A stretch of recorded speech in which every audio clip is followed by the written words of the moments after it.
everybody. I'm Josh with Alydia Health.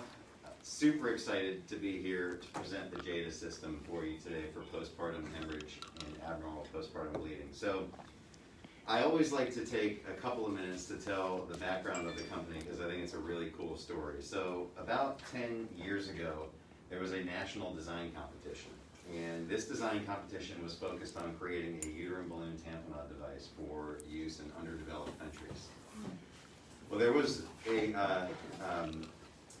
was kind of open entry. There were two Cal Poly engineering students that entered this competition. When they started studying the physiology behind postpartum hemorrhage and atony, it occurred to them that creating a balloon was doing the opposite of what we actually want to happen. So they were like, why in the world are we creating something that blows up on the uterus and distends the uterus when really what we want is for the uterus to collapse and contract desperately when somebody is hemorrhaging?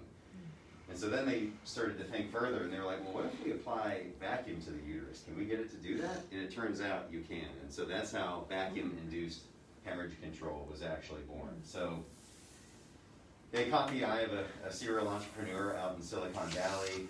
She got some friends and family to invest in the product. And when they had a prototype, they caught the eye of the Fogarty Institute of Innovation, which is a big medical device incubator in Silicon Valley. And they kind of further perfected the design. Took it overseas to Indonesia and Uganda, did a couple of clinical trials over there, saved a lot of lives in those countries, which was pretty amazing. And it was right about that time that some of the larger investors started asking the question, well, what are we going to do about the issue here that we all know we have in the United States? And so that's when we started design of our clinical trial protocol for the US. It was called Pearl. It was about 3-ish years ago. So fast forward all the way to now, and we of course, finished that clinical trial, submitted that last year for FDA approval, which we got for Jada in the fall. That trial was also published in last November's issue of the Green Journal as well. And so now here we are with a commercially available product launching first in the United States, still very much committed to that global mission. But we're focusing here in the United States to sort of build our rapport with the OB community here and continue to perfect the device so that we can take something overseas in the next couple of years. But super excited to be here in Augusta, and so I'd love to tell you how the product works now. So basically, the Jada system is composed of an intrauterine loop. On the inside of this loop, we have 20 little holes. We call them vacuum pores. So this loop is the portion that actually is inserted directly into the uterus.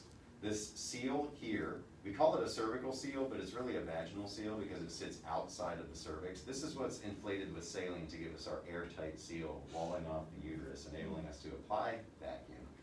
When we connect this to wall suction, that vacuum is transmitted to the uterus through this loop that's residing there, causing it to draw down through negative pressure, but that collapse of the uterus also induces physiological contraction as well. So Jada is much more along the lines of a mechanical version of a uterotonic than it is anything related to a balloon catheter. We're actually providing a solution for atony. We're not just slapping a Band-Aid on hemorrhage. We're not just treating the hemorrhage. We're actually treating the underlying physiological issue, which of course is atony.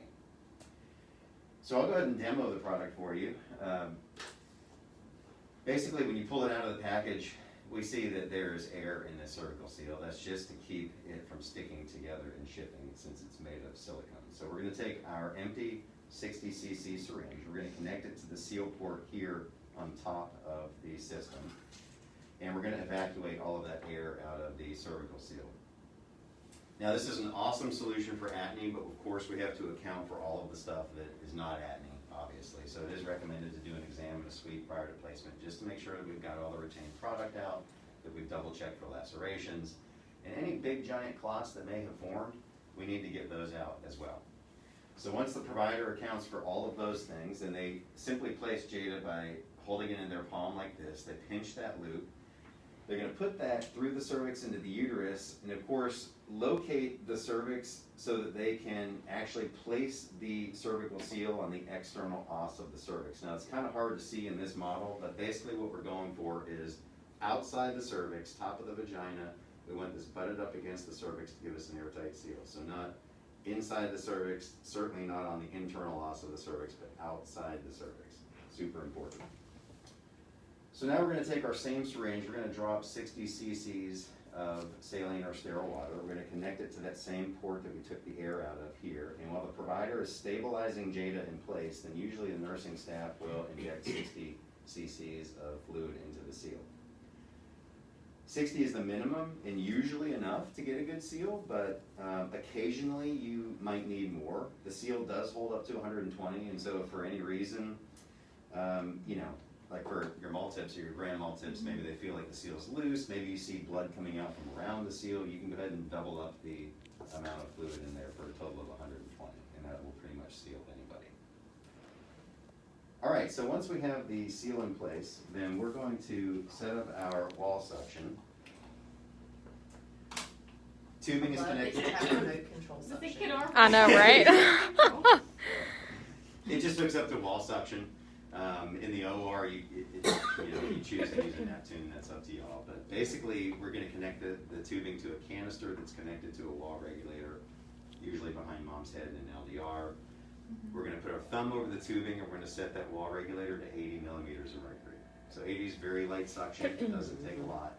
And once we verify the suction is at 80, we'll go ahead and securely fasten the vacuum tubing to the back of Jada and let it go to work. So you can already begin to see, you know, my demo uterus here beginning to collapse and contract. That actually happens in about a minute or two. So in our clinical trial, we observed from onset to vacuum to uterine collapse and contraction was about 1 minute. Bleeding cessation will occur anywhere from instantly to within 10 minutes, usually on the lower end of that time frame. Is in our clinical trial, our median time to bleeding cessation was 3 minutes. So you probably already have guessed that any blood that is in the uterus is going to be evacuated out through the tubing. So that's another nice thing about this as well. It's super definitive. You know the second that you have control of the bleed, because whatever blood is in the uterus, you'll see coming out, and then you'll see it stop. And at that point, you know you have control.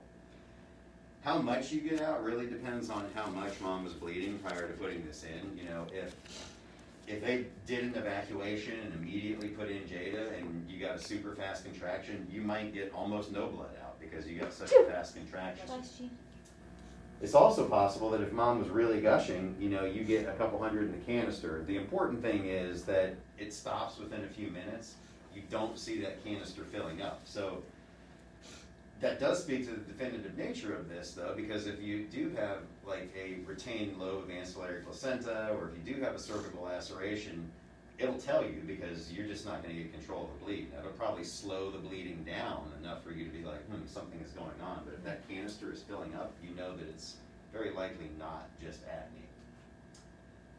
All right, so once we have control of the bleed, let's call it a number of minutes. Then we're going to leave this in place on continuous vacuum for a minimum of 1 hour. The max is 24. Nobody ever does that. That's super aggressive. You know, the average in our clinical trial on vacuum for time was about 2.5 hours, and a lot of that's provider dependent. Usually an hour is enough, so that's why we say a minimum of 1 hour. So after an hour on vacuum, if mom's doing great, then we're going to begin to take this down in a couple of steps. The first step is to remove the vacuum tubing. We're going to let this run. So if the blood hasn't reached the canister, when you take it off, it will reach the canister, and you can, of course, add that to your QDL. Now we're going to take our empty syringe again, and we're going to attach it to the seal port. Super important that Jada is secured to mom's thigh really throughout the whole time that it's in place, but especially at this point we want to make sure that Jada is secured to her thigh, because we're going to remove all the fluid from the seal and there's nothing holding it in place, but we're going to leave it in place for 30 more minutes. So this is kind of our safety check. Hopefully at this point the uterus is going to cooperate with us. You've got good tone. She's not going to rebleed. You shouldn't be seeing much more than normal postpartum bleeding at this point. Usually you don't have to put this back on vacuum and reinflate the seal, but it's there in case she rebleeds and you have to do that. So that's why we wait for 30 minutes.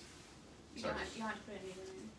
No, absolutely not. So while this is in for 30 minutes, if she rebleeds, you just simply refill a seal and put it back on vacuum. Yeah, you don't have to reintroduce anything. Exactly. Now, if you take it out or if it falls out, obviously, then you'll need another one. All right, so after 30 minutes then, if mom continues to do great, then we just need to remember to hold pressure on the fundus and then pull out Jada. We're dealing with a contracted uterus, don't want to risk pulling anything with us. We've never had an inversion, but we don't want one either, so that's just a precaution supporting the fundus before removing Jada. So, in an LDR and in PACU, it's pretty much exactly like this. You hook it up to wall suction. Now, if you were to use it intra-op, there are a couple considerations. So for your scheduled sections, mom does need to be dilated 3 centimeters. Maybe you can get it through a 2 centimeter cervix, but she has to be dilated enough to get this through her cervix. Off-label, you know, some physicians will manipulate it with ring forceps, but again, that's not in our labeling. So that's consideration number one. It is placed from below, so somebody would have to break scrub as well. Need to identify a good suction source in the OR. You know, if there's not a wall regulator readily accessible in the OR, you know, I have heard of Neptune being used. We just have to make sure that it's turned down to 80. We can't have that thing on like 580. So that's a consideration. And then for transport, so after we get control of the bleed, then while the vacuum is running, we can clamp the tubing with a hemostat or a Kelly clamp, remove it from the suction source, wheel mom back to PACU, take tubing and all, hook it back up in PACU, turn it to 80, unclamp, and she would do the duration of the hour in PACU as opposed to burning an hour of OR time. So really, those are the only differences between doing this intra-op versus. Do you have anybody that uses portable suction? You know, I don't per se, but I like the idea. So if y'all have portable suction, have the option, I think that would be ideal, honestly. Especially depending on how far recovery is, or, you know, let's say the bleed was caught late and mom needs to be transferred to ICU, those are often farther away, so those are all considerations that I think would make sense to use portable suction. All right, so lastly, you know, I'd like to cover where we see this used. And so Melissa and I were talking about this, you know, a little bit earlier, and that is, if all we're thinking is that this is just a replacement for the Valkyrie, then we're accomplishing nothing. Our number one goal as an organization is really, really doing what we can to impact maternal morbidity and mortality in this country. People are already using balloon catheters, and the statistics are what they are. Unless we do something differently, we're not going to change that. And so what I think a lot of the institutions that have adopted this are now beginning to think is, we need to move this up in the algorithm. So this is used much more like a uterotonic than it is a balloon catheter. We're not waiting until somebody gets to 1,500 or 2 liters of blood loss to implement this. If somebody's at 600, maybe they're contraindicated for Methergin, you give them Cytotec, but you don't want to wait 30 minutes for the Cytotec to kick in and mom loses another liter of blood. Do this on Cytotec immediately and knock it out in 3 minutes, and she doesn't have to get to over 1,000. And so that's why we see institutions like MUSC in Charleston have, you know, they have adopted this and put it at stage 1 on the PPH protocol. When they're considering the first and second line uterotonics, Methergin, and Cytotec, and all those things, they've got Jada up there in their protocol. Northside Hospital, 16,000 annual births a year, stage 1 PPH protocol. The highest delivering hospital in this country. It is. Northside, It is. Yeah. And so that's where the power of this device is, in my opinion. You know, this is not just, hey, let's trade one catheter for another catheter. We can start implementing this early, knocking out bleeding within minutes, stopping these massive QBLs, these massive transfusions, surgical interventions, ICU stays. I mean, we're doing what's best for mom clinically. I think emotionally, you know, we all know that there's an increased risk of postpartum depression and PTSD after traumatic bleeds. That's the kind of stuff that we really want to impact. Now, the other side of that story is the economic story, okay? And so, obviously, this is a medical device like anything. It's not free. There's a cost to it. Well, why do hospitals that deliver, you know, 10, 16,000 babies a year feel that this is economically viable? Because they realize when they do an analysis of what they're spending every time a patient bleeds, it's a lot more than what this costs. This is the cost of a unit of blood. It's $1,195. A unit of blood is between $1,000 and $1,500 for every unit transfused. Hemabate, probably somewhere between $500 to $2,500 a dose, depending on what y'all's contract is. Not to mention, length of stay. This is only an hour compared to the Bakri that's 12 to 24 hours. In a high acuity setting, that length of stay period of time, they, increase for Bakri, and anything that you do really, super expensive. Surgical interventions and OR time, very expensive. ICU stays, incredibly expensive. Oftentimes, most of the time, not fully reimbursed by the payers, especially not Medicaid to the rate that those things cost. So when the value analysis teams at the various hospitals that we've partnered with look at this, they're like, how many can we use? Like, seriously, if we can stop bleeding in its tracks as quickly, as 3 minutes, then again, best thing for mom clinically, emotionally, and all that stuff. But it also has the potential to be a massive economic saver for the health system at large as well. So that said a lot of words. What questions do y'all have? I need to stop talking. I've got some. Yes. Are there any contraindications like choreo, prior uterine incision? So prior uterine incision, no. Okay. And I think that speaks to the low level of vacuum.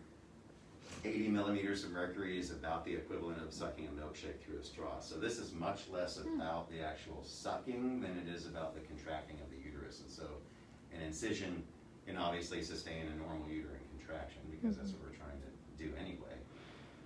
So that's not a problem at all. Choreo is fine. Choreo-purulent discharge is a contraindication. So it's the purulent discharge piece that throws that into the contraindication bucket. Cervix less than 3 centimeters is contraindicated, although it's, as I mentioned, it's been done anecdotally plenty of times. And uterine anomalies, just various number of things that may cause issues. Any other questions? Allergies? Allergies. It's all silicone. Yeah. Yeah, it's all silicone, so no latex. Yeah, that's a good question. Anything else? So what do y'all think? I think it Thoughts, seems pretty feedback? good. You leaving free samples so we can try it out? Yeah, we don't have free samples, unfortunately. We barely have Captain's gonna enough to sell them on actually black provide market. all It's the accounts right now. $1,000. You want one? Yeah, we've got like everything else right now. We have to tightly manage our inventory situation. And so while we've got plenty of inventory to manage and maintain our existing customers, there's actually a global silicone shortage right now. And Like y'all would everything think this is crazy. The vaccine vials, the little stoppers are all made of silicone. So the billions of doses that they're producing has actually thrown the planet into a global silicone shortage. Just like microchips and everything else. It's Who crazy should have times. invested in silicone? Seriously. It's crazy times. But we're resolving that issue, so we're good. Any other questions? You want to take a look at it? Mess around with it? Hold it? Interested?